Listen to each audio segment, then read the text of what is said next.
রাজেশ খান্না অভিনীত আনন্দ ছবিটি একটি ইতিহাস, একটি মাইলস্টোন। পরিচালক ঋষিকেশ মুখোপাধ্যায় প্রথমে এই ছবির প্রস্তাব দেন কিশোর কুমারকে, কিন্তু কিশোর কুমার সম্মতি জানাতে দীর্ঘ সময় নেন। এরপর একদিন হঠাৎ কিশোর কুমার মাথা ন্যাড়া করে স্টুডিওতে আসেন। পরিচালক তো দেখে হতবাক, বললেন, এটা আপনি কি করেছেন?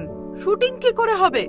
অদ্ভুত সব কারণে এই ছবিটি করা হলো না কিশোর কুমারের। পরবর্তীকালে গুলজার সাহেব একটি সাক্ষাৎকারে কিশোর কুমারকে এই নিয়ে প্রশ্ন করলে তিনি বলেন, আসলে ওই সময় শরীরটা ঠিক ভালো যাচ্ছিল না, আর আনন্দের ওই ক্যান্সার আক্রান্ত চরিত্র করতে কেমন যেন একটা কুসংস্কার কাজ করছিল, আর এই কথা আমি কিছুতেই ঋষিদাকে জানাতেই পারছিলাম না। কিশোর কুমারের স্টুডিওর ওই ঘটনার পর ছবিটি করলেন রাজেশ খান্না, আর তারপর বাকিটা তো ইতিহাস।